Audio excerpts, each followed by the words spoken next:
Tenha sempre confiança em Deus nos tempos de perigo, angústia e aflições. Parte 32, dia 22/8/2024. Limita-se a declarar o fato, mas Mardoqueu não se curvou nem o reverenciou. Para justificá-lo, o Targum e a Ben-Ezera dizem que Amã mandou erguer uma estátua para si mesmo e teve imagens pintadas em suas roupas. O Dr. Gil, que não confia nisso, se esforça muito para apresentar um bom argumento para seu cliente, a partir da passagem em si e de conjecturas. Ele acha que Amã reivindicou honras divinas porque elas foram dadas aos reis persas e poderiam ter sido dadas aos seus favoritos. Mas este poderia ter sido e um péssimo fundamento para um argumento, embora seja suficiente para remover uma dificuldade num caso que é atestado por outro testemunho credível. Esta disposição de absorver o herói numa narrativa interessante em cada parte da sua conduta, qualquer que seja o seu sucesso, neste caso, prova claramente que se o escritor não tivesse sido guiado pela sabedoria divina, ele teria nos dado algumas observações em justificações de Mordecai.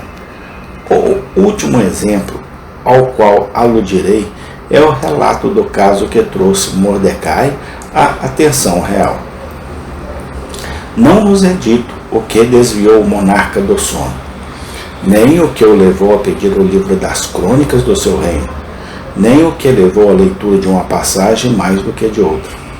A sabedoria humana teria nos gratificado em todos esses pontos, mas o Espírito de Deus não diz mais do que: naquela noite o rei não conseguiu dormir. Então ele ordenou que o livro das crônicas, o registro de seu reinado, fosse trazido e lido para ele. Foi encontrado ali registrado que Mordecai havia exposto Bigtana e Teres, dois dos reis, oficiais que guardavam a porta, que conspiraram para assassinar o rei Xerxes. Ester 6, 1 e 2. C. A autoridade do canônia.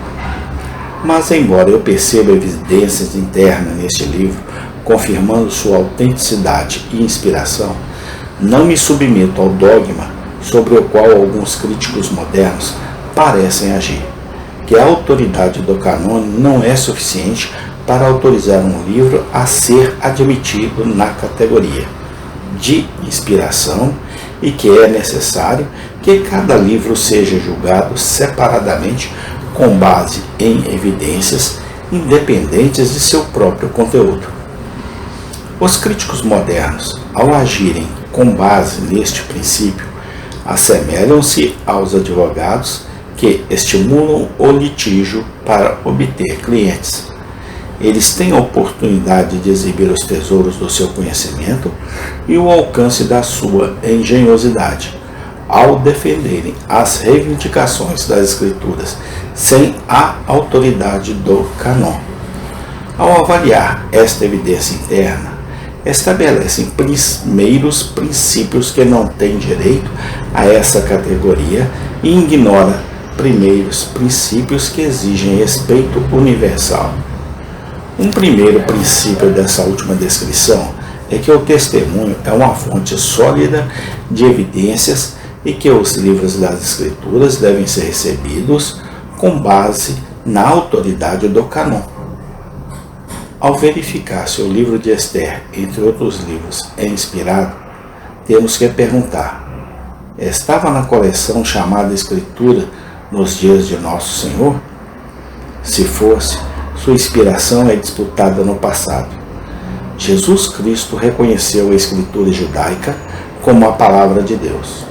O apóstolo Paulo representa isso como um dos principais privilégios dos judeus.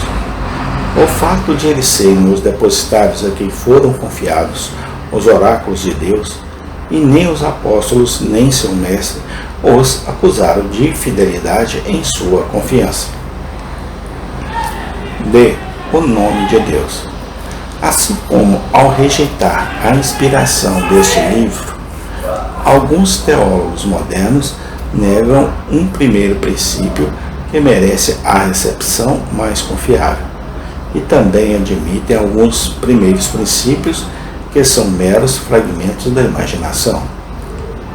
Por que o livro de Esther é negado como livro das Escrituras? Porque não tem o nome de Deus em todo o seu âmbito? Aqui se toma como primeiro princípio que nenhum livro pode ser inspirado se não contiver o nome de Deus. Mas eles conseguiram esse axioma. Não é evidente por si mesmo, nem afirmado por qualquer parte das Escrituras e, portanto, não tem direito a nenhum respeito de nossa parte. Se um livro pode ser inspirado, embora o nome de Deus não seja mencionado nele, não depende de quaisquer primeiros princípios evidentes, mas de fatos reais. E de fato determina, neste caso, que um livro pode ser inspirado, embora não expresse o nome de Deus. Esta objeção, embora afete uma aparência de sabedoria, manifesta uma concepção muito inadequada da natureza da palavra de Deus. Considera cada livro da coleção como um todo independente, sem ligação com os demais livros. Amém. Tem continuação. Deus, dá-nos a tua bênção, sabedoria e discernimento, não somente hoje, mas para todo sempre de nossa vida.